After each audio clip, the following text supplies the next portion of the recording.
শোণিতপুৰ জিলা সাংস্কৃতিক ঐক্য মঞ্চৰ অসমীয়া গীতৰ নৃত্য প্ৰতিযোগিতা।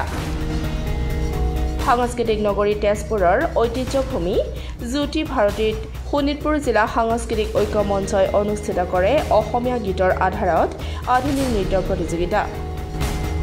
ঐতিহ্যভূমিত দেওবাৰে পুৱা 9:30 বজাত পতাকা উত্তোলন কৰে সভাপতি দীপেন শইকীয়াই। বন্তি প্ৰজ্বলন কৰে কাৰ্যকৰী সভাপতি ডক্টৰ পৰশমণি সিংহই।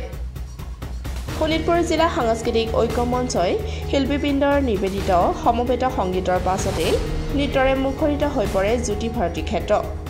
স্মৰ্তব্য 2023 চনত তেজপুৰত স্থাপিত শোণিতপুৰ জিলা ঐক্য মঞ্চই ধাৰাবাহিকভাৱে বৃহত্তৰ অসমৰ জাতীয় কৃষ্টি সংস্কৃতিক নতুন প্ৰজন্মৰ মাজলৈ ধাবিত কৰিবলৈ দিহানাম বৰগীত চিত্ৰাংকন কৰ্মশালা বৃক্ষৰোপণ আৰু অন্যান্য কৰ্মপন্থাৰে বিজ্ঞ মহলৰ দাপোন স্পৰ্শ কৰি আহিছে।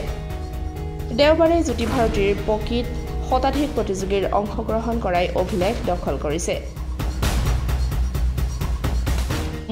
শোণিতপুৰ ঐক্য মঞ্চৰ তৰফৰ সদস্যসকললৈ আৰু তাতকৈও বিশেষকৈ মই আমাৰ সভাপতি ভূপেন দাক বহুত ধন্যবাদ দিওঁ, কাৰণ আমি বহুত কিছুমান বস্তু ইয়াত পাবলৈ লৈছোঁ।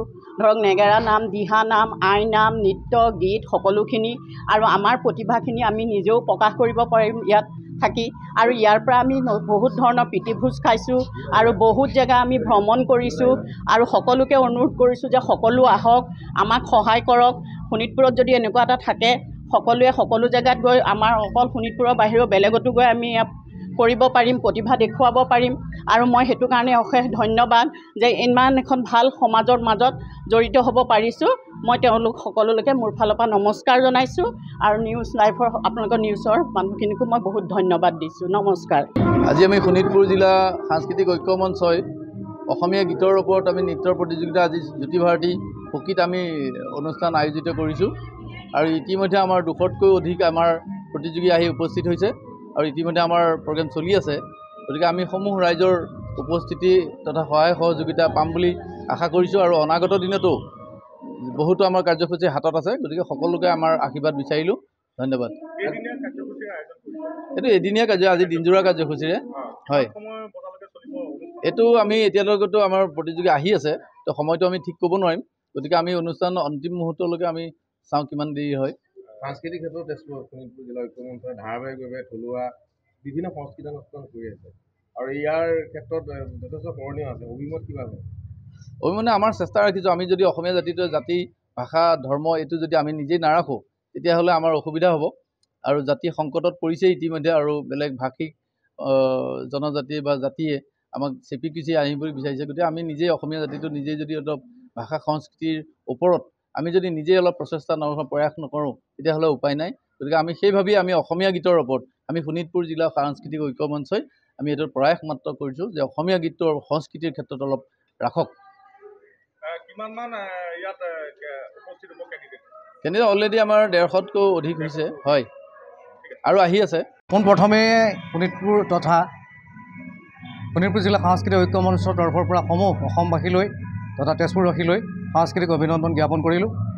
আমাৰ এই শোণিতপুৰ জিলা সাংস্কৃতিক ঐক্য মঞ্চ জন্ম হৈছিলে 2023 বৰ্ষত, আৰু গতানুগতিকভাৱে আমি এই 1.5-2 বছৰৰ ভিতৰত আমি বিভিন্ন কাৰ্যসূচী হাতত লৈছিলোঁ।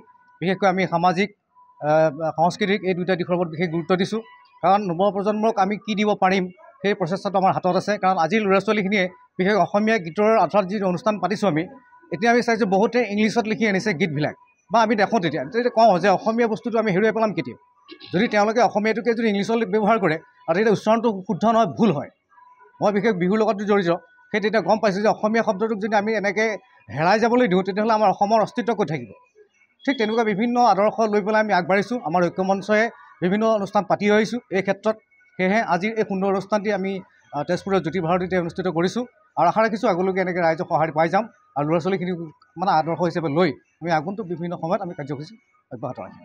আপোনালোকৰ যিটো অসমীয়া এই সাংস্কৃতিক যিটো আছে, এতিয়া বহুত ল'ৰা ছোৱালীয়ে আপুনি যে ক'লে যে ইংলিছত লিখি লৈ আহিছে, এই আগলৈ আপোনালোকে গাৰ্জেনকো কওক হয়, তাকে আমাৰ অনুৰোধ আগলৈ কাৰণে ভাল হ'ব। কাৰণ অসমীয়া মাধ্যমটো বিশেষকৈ আপোনালোকৰ চেনেলৰ জৰিয়তে আমি সমূহ অভিভাৱকক জনাব বিচাৰোঁ যে অসমীয়াক প্ৰাধান্য দিব লাগে। কাৰণ আমি অসমীয়া, প্ৰথমে আমি অসমীয়া, তাৰপিছতহে এইবিলাক কথা আহিব।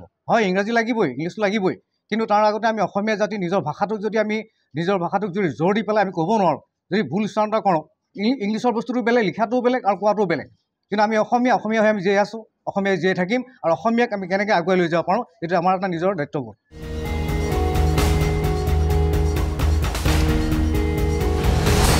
Bureau' report, Democratic Assam.